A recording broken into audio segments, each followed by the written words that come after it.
歡迎收睇《和諧婚姻三重奏》嘅第9集。我哋先嚟溫習一下三重奏嘅理念同埋婚福標靶嘅結構啊。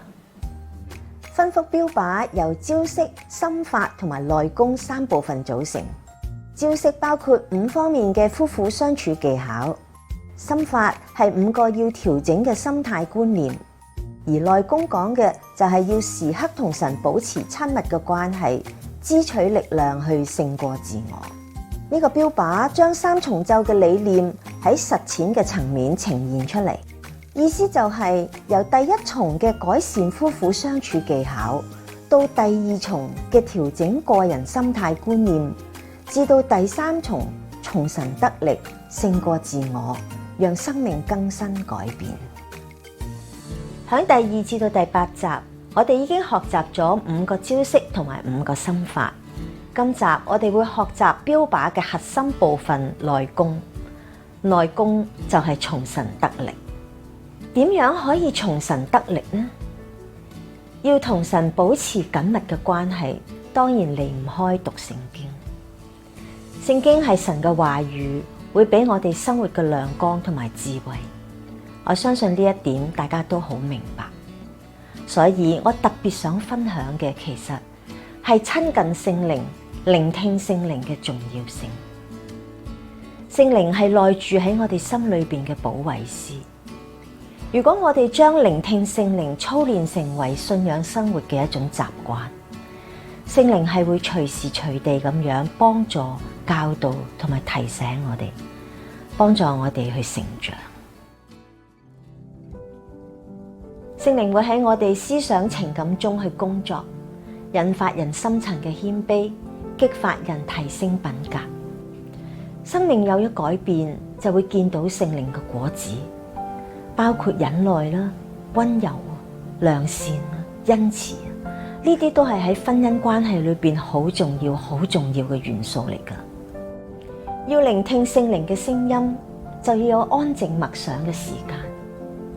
其實聖靈嘅工作係可以好活潑噶，佢會用唔同嘅方式去提醒、安慰同埋感動我哋。除咗用神嘅說話，有時聖靈都會用一篇文章啦、一首歌曲啦，甚至係透過其他人同我哋嘅分享啊，去提醒同埋幫助我哋噶。以西結書36章27節，我必將我的靈放在你們裏面，使你們順從我的律例，謹守遵行我的典章。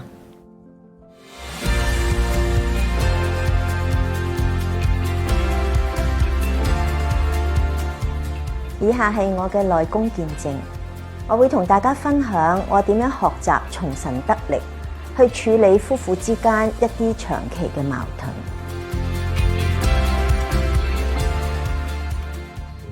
我個人覺得，要處理一啲長期嘅矛盾，有時仲困難過處理單一嘅衝突事件。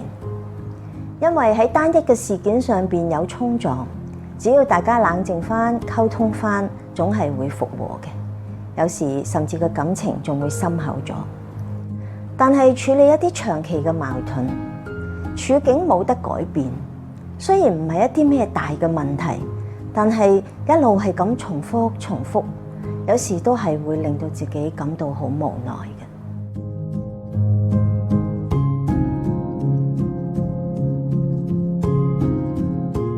雖然我真心覺得 Victor 作為一個丈夫喺好多方面都係好難得，但係我都仍然有一段好長嘅時間，因為一啲長期嘅矛盾會不時感到困擾同埋反感，令到我覺得困擾嘅係丈夫嘅無心裝載。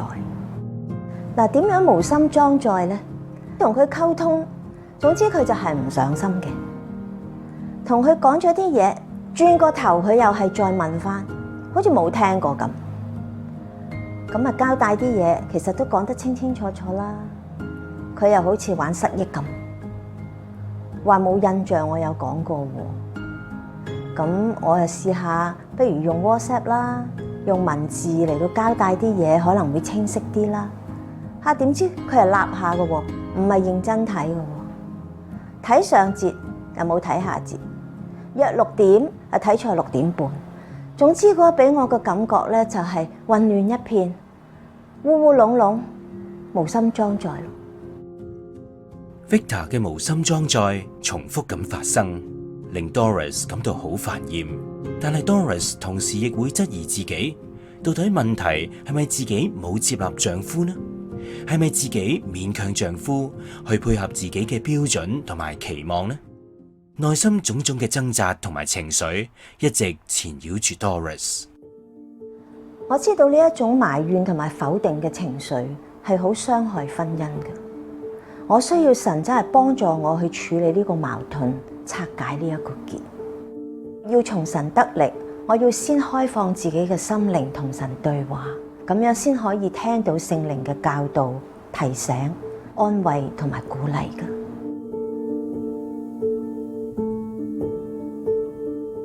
為咗拆解呢個結，我安靜默想，等候神嘅幫助。聖靈提醒我，如果丈夫做得好嘅地方，我就視為理所當然。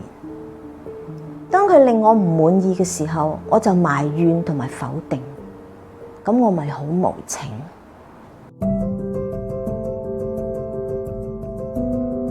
聖靈又幫我諗翻好多過去嘅片段。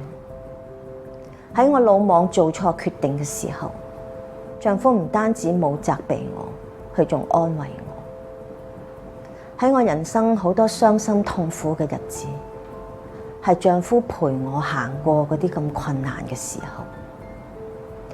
喺我失意彷徨嘅時候，係丈夫鼓勵我、撐我。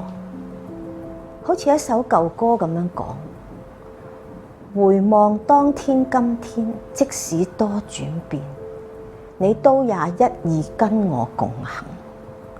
其實呢個真係我哋婚姻嘅寫照嚟嘅。咁點解呢啲嘢我冇計算，仲反而去計較丈夫所謂嘅無心裝載啊、烏龍啊、粗心呢？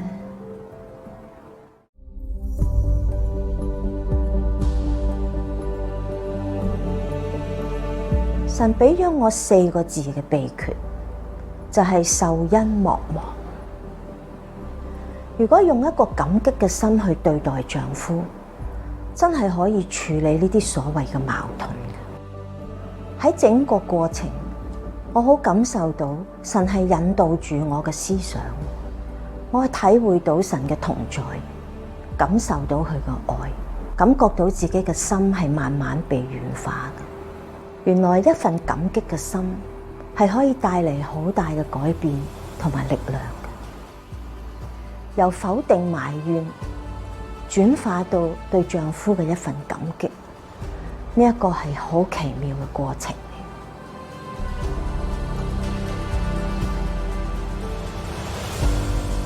而家我面對丈夫嘅粗心啊、甩漏啊或者係烏龍啊，我都會想掹㗎，但係內功呢，就好快可以發揮到力量，只要心裏邊對佢存着一份嘅感激，矛盾就好容易可以解決。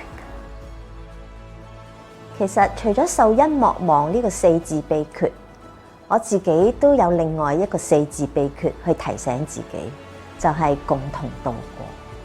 我真係唔想再理會邊一個啱邊個錯，邊一個好記性邊個冇記性，邊個烏龍邊個精靈，我只係想同丈夫珍惜一切嘅時間，相濡以沫，共同度過。求主幫助我哋。